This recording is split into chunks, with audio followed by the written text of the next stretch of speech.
everybody. Today we are gonna talk about the Google Pixel 6 and show the setup. I haven't even looked at it yet, I just see the outside of it. And so we did shoot a video of the unboxing. So this is it out of the case, but we'll talk about how it came and how to set it up this episode. Hope you enjoy. I'm so excited. Can I open it now? Okay. So this is the Google Pixel box. Team Pixel. And this is the first thing you see. I think it looks very classic, more up-to-date than the Google Pixel 4a I have. I feel like it looks like today's generation of phones, like can compete with the looks of the iPhone and the Galaxies and all that. The 4a couldn't really compete with looks. I like this two-tone. It also makes it look more attractive. The camera, and I like how they're long ways instead of that square. We're gonna take it out here. And it's got this nice sheath on it to protect the screen, which is very important. It comes with a cable with an adapter, and these ends are dual USB-Cs. It also comes with a little manual, but other than that, that is all that comes in this box. No block for charging, but that's common nowadays for a lot of phones.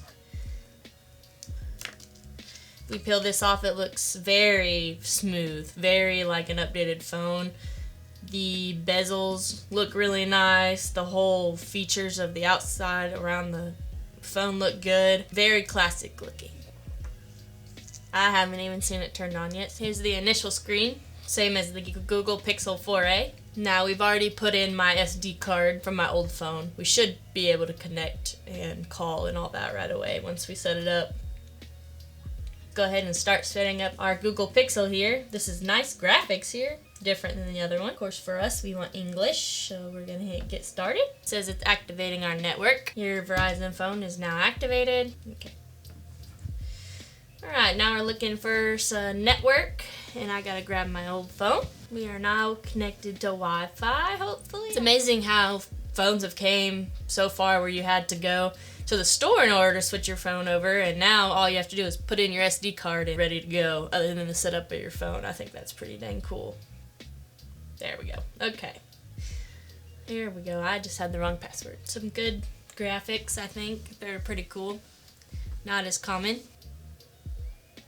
Okay. So this is talking about how to copy apps and data. So you can choose to transfer your apps, photos, and contacts in your Google account to this new phone, which I heard is actually pretty easy to do. We take our cable here. It says you can use an Android or an iPhone, so hey, that's pretty dang cool. I have a Google Pixel 4, so we're just gonna be going from Pixel to Pixel. Probably have to unlock this.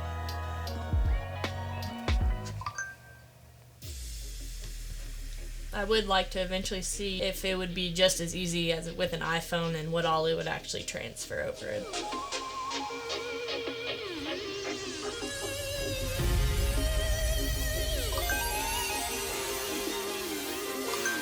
This is talking about domain policy settings will be enforced. Device password must be set. Administrators will be able to remotely wipe the device, and it says administrators will be able to remotely remove account from the device. You can also locate your device using this, ring your device, and reset your password and lock your device.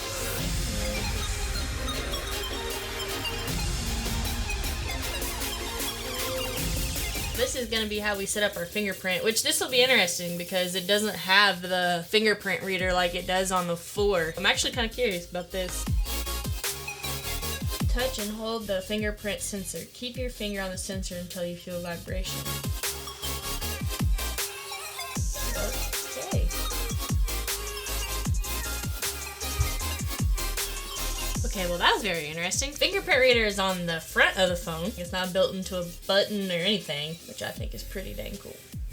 The only thing I'm worried about is this sits out a little bit, that I'm worried you're gonna scratch the camera lenses up. That'd be something I'd be worried about because it does sit right on those cameras and it sticks out not very much, but enough to where that's where the weight sits. So I would be kind of worried that would get scratched. Other than that, it's an overall really good design. They got rid of the headphone jack, which kind of sucks. So you will have to do the wireless headphones again. It looks kind of similar. It's not as round, it's more square than the Pixel 4, which is kind of interesting and good. It's larger, as you can see while we're waiting on this to transfer.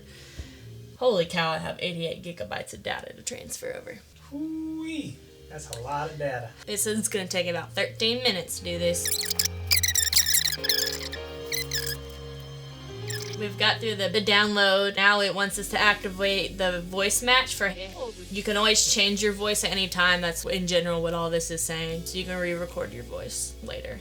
So one thing that's nice about this, it says that you can access your assistant without unlocking your phone, which is one thing that was not great about the 4A because I'd always want to set reminders and it'd make me unlock my phone, and so I'd have to take my phone out of my pocket, which was pointless. Oh hey, it's also got Google Pay. It still had my cards on file. It just transferred them over, which is really nice. Here's the issuer terms. They're actually not that long. You know, normally it's about 15 pages, just this one paragraph, and it's about how bank is okay with letting me use Google Pay pretty much. Contacting my bank and verifying my card. Now it says that I can add another email, identify music around you, keep display always on. You can add more emails, which I do need to do because I have a work email, a school email, and my regular email. So I guess it already has them all in there. I don't think we want to have the display always on just because they've already said the battery isn't that great on the Pixel 6s, which is the one thing I'm worried about, so I'm not going to turn on that. So change the font on the phone, which is nice. I think that's great, especially for people that can't see very well, because you can make it pretty large. You can also make it pretty small, but even I can't read that very well. So we're going to hit done for now. This is, you know, it'll send update. So it was nice because actually while I was go ahead and changing the settings in my phone, it was actually copying my data as I did that. That's why I didn't feel like it took 13 minutes. It is still going, but it was going on in the background as I set up the other stuff on the phone. Most phones can only do that one part at a time, and we just did all of that all together. So I didn't have to wait that full 13 minutes and not have anything to do. Now we are at a waiting point where we can't do anything until it's done copying over the data. It says it's about 8 minutes.